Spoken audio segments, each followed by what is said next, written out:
ایک دن حضرت سلیمان علیہ السلام، جن کے پاس پرندوں کی بولی سمجھنے کی طاقت تھی، تمام پرندوں کا معائنہ کر رہے تھے۔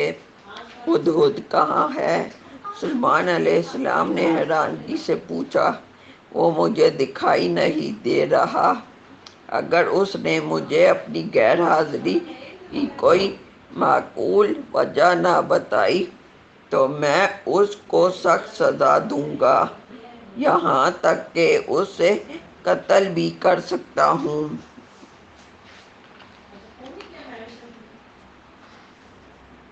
تھوڑی ہی دیر بعد ہدہد پہنچ گیا۔ میں نے آج وہ دیکھا ہے جس کے بارے میں آپ کچھ نہیں جانتے، ہدہد نے سانس بھرتے ہوئے کہا۔ میں آپ کے لیے دور کے ایک ملک سبا سے سچی کہانی لایا ہوں، وہ اپنی بات جاری رکھتے ہوئے بولا۔ جہاں میں نے دیکھا کہ ایک عورت لوگوں پر حکومت کر رہی ہے، اس عورت میں ساری خوبیاں ہیں۔ ہدہد نے اپنی بات جاری رکھی۔ اور اس کا ایک شاندار تخت ہے، مگر وہ اور اس کے ماتحت اللہ تعالیٰ کے بجائے سورج کی عبادت کرتی ہے۔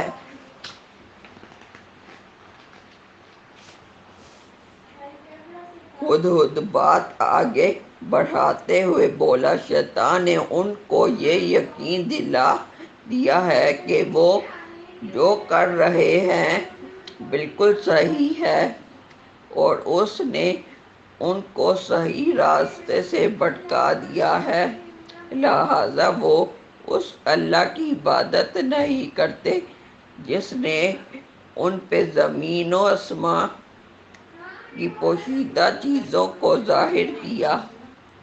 اس کے ساتھ ہی ہدہد اللہ کی تعریف اور بڑائی بیان کرتے ہوئے بولا، اللہ کے سوا کوئی معبود برحق نہیں ہے، اور وہی عظیم تخت و تاج کا مالک ہے۔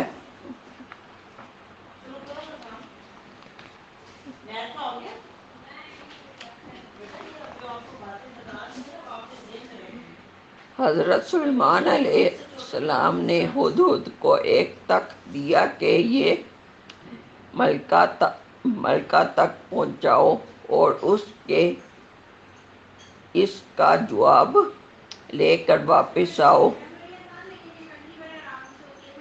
اس نے اپنے وزیروں سے خط کے بارے میں مشورہ کیا اور انہوں نے حضرت سلیمان کے خلاف جنگ کا مشورہ دیا۔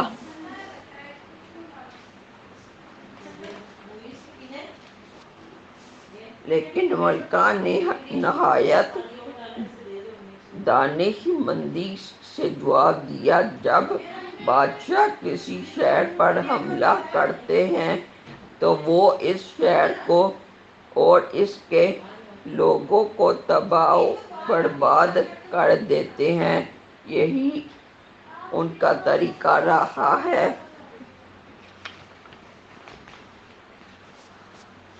لہذا اس نے جنگ کے بجائے قیمتی تحائف حضرت سلیمان علیہ السلام کے لیے بھجوائے، جن کو حضرت سلیمان علیہ السلام نے لینے سے انکار کر دیا، اور پھر وہ خود حضرت سلیمان سے ملنے کے لیے نکل پڑی۔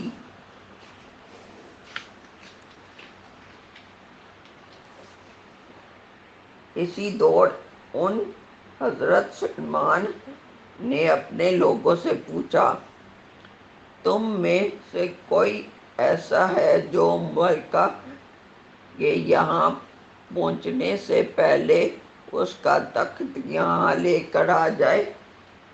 ایک بہت ہی طاقتور جن عفریت نے رضاکارانہ طور پر کہا، میں اس تخت کو آپ کی نشت سے اٹھنے سے پہلے یہاں پہنچا دوں گا، لیکن اسی کا ایک ساتھی جو کہ کتاب کے معاملے میں گہری مہارت رکھتا تھا، آنکھ جھپکنے سے پہلے تخت لا کر رکھ دیا۔ تخت اپنے سامنے دیکھ کر حضرت سلیمان بہت خوش ہوئے، مگر انہوں نے کسی تفخر کا اظہار نہیں کیا۔ وہ عاجزی کے ساتھ سجدہ ریز ہو گئے اور اللہ کا شکر ادا کیا اور دعا کی، یہ میرے پروردگار کی مجھ پر مہربانی ہے اور اسی طرح وہ میری شکر گزاری کو آزماتا ہے۔ وہ جو شکر ادا کرتے ہیں بہت کچھ حاصل کرتے ہیں، لیکن ناشکرے آخر کار سب ہار جاتے ہیں، اور اللہ وہ تو ہر ضرورت سے آزاد ہے، وہی سب سے عظیم عزت والا ہے۔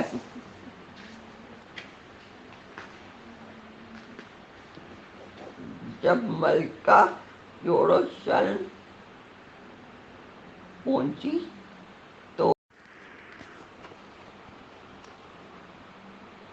تو اس کو اسی کے تخت پر، جو کہ معمولی سے رد و بدل کے بعد تھوڑا مختلف لگ رہا تھا، پر بیٹھنے کی دعوت دی۔ وہ جان گئی تھی کہ یہ اسی کا تخت ہے اور اللہ کی طاقت پر حیران تھی۔ حضرت سلیمان نے اس کے اپنے خوبصورت محل میں رہنمائی کی۔ جب وہ فرش پر چلنے لگی تو اس نے سوچا